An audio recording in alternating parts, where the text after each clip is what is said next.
3 isoa virhettä jabin lyömisessä, eli etukäden suoraan. Nää kun korjaa ja rupeaa treenaamaan näitä 3 asiaa, niin sitä jabista tulee huomattavasti parempi. Ensimmäinen asia on se, että monesti kun me lähdetään viemään sitä jabia, niin me näytetään, että täältä se tulee. Eli me aloitetaan se liike mahdollisesti, mikä on periaatteessa oikein, että me liikutetaan olkapäätä lantioon, siirretään vähän painoa eteenpäin, jolloin me saadaan siihen huomattavasti lisää sitä painoa. Mutta jos kaveri osaa vähänkään otella, niin kun sä lähdet liikuttamaan vartaloa ja olkapäätä, niin sehän sieltä jo sitten joko astuu taakse, tai se voi väistää se ja kontrata, tai se ehtii jos lyömään ennen kuin sä oot edes saanut sitä perille. Eli ensimmäinen on se, että älä näytä, että täältä on jabi tulossa. Aloittelijat lyö jopa sillä tavalla, että ne ensin vetää kättä taappäin ja sitten ne lyö tonne, eli ne selkeästi näyttää, että nyt tulee jabi. Niin sillä välillähän, kun toinen vetää kättä tonne niin kuin taaksepäin, sieltä voi jopa pamauttaa turpaan, kun se on poistettuna siitä. Mutta yhtä lailla, jos me koitetaan tuolla olkapäällä painaa sitä eteenpäin, niin se on tämmöinen telegraafi niin sanotusti. Eli niin kuin Joy Louis sanoo, weapon moves first. Eli sulla on oma asento, missä tahansa se sitten onkin, niin tämä nyrkki lähtee liikkumaan ensimmäisen.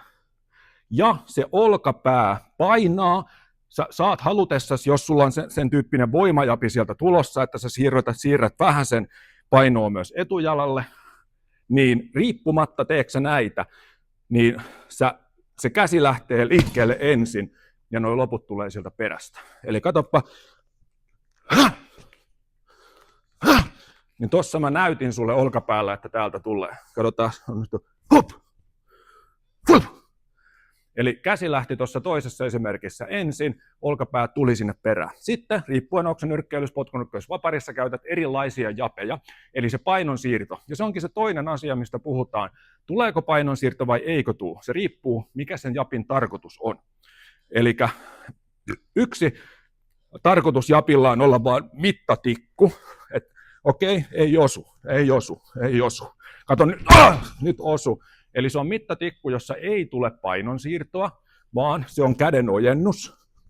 Ja vähän hämätään sitä kaveria, sillä voidaan hakea sieltä jotain, että päästään kontraamaan. Perinteisesti nyrkkeilyssäkin käytetään sitä paljon mittatikkuna, koska on etäisyys. Heti kun se osuu, niin pamautetaan sinne oikea käsi, koska tiedetään, että nyt me ollaan oikealla etäisyydellä. Eli yksi japin käyttötarkoitus on mittatikku, jolloin painoa ei missään nimessä siirretä. Toinen vaihtoehto jabille on olla ihan oikeasti hyökkäävä lyönti. Silloin on tärkeää katsoa, koska mä sen lyön. Eli silloin mä teen joko jaloilla tai täältä oikealla kädellä tai jollain koukulla sitä pohjustustyötä, että mä en lähde sinne vaan työntymään.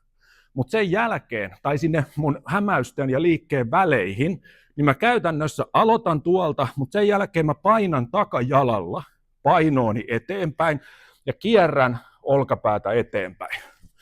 Eli mä haen sieltä, sitten kun mä tiedän, okei, nyt lähtee, sillä pystyy tyrmäämäänkin. Tupesta voi katsoa paljon, kun on japilla tyrmätty. Ja tämä toimii äärimmäisen hyvin myös kontrauksena.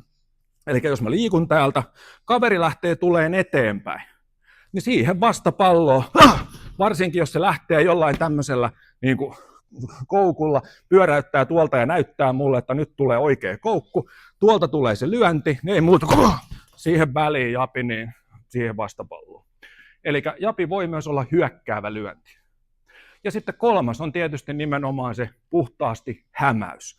Eka oli mittatikku, toinen oli toi hyökkäys ja sitten on ihan puhtaasti hämäys kautta pohjustus. Ja ne virheet, miten japia käytetään, niin on tosiaan se, että näytetään, että täältä tulee japi.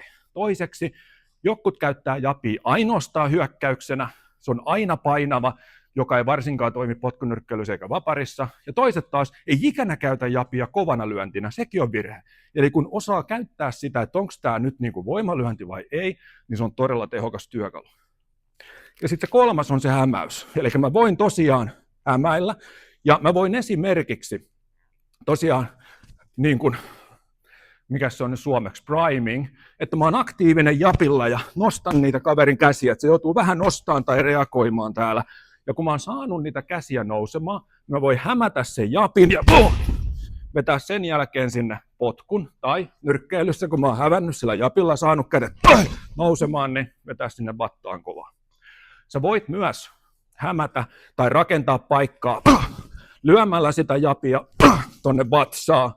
Ja sen jälkeen mä katson sinne vatsaan ja saatan vähän liikuttaakin sitä vasenta kättä, jolloin kaveri todennäköisesti menee, jos mä oon sinne pari painavaa lyönyt, menee vähän alaspäin. Tätä näkee tosi paljon onnistuneita, eli tulee alas, katse alas ja oikea koukku ylös. Eli sillä voi pohjustaa monenlaista. Jos joku tykkää, niin kuin Alex Pereira tyrmäsi ton Sean Stricklandin, koska Strickland käyttää parrying, blokkaamista, niin heittää sitä japia, saa sen kaverin blokkaamaan, ja sitten sen japin sijaan tuleekin sieltä vasen koukku. Eli sillä voi hakea niitä reaktioita. Eli noin 3 juttua, niitä kaikkia kun käyttää, niin japi on äärimmäisen tehokas työkalu.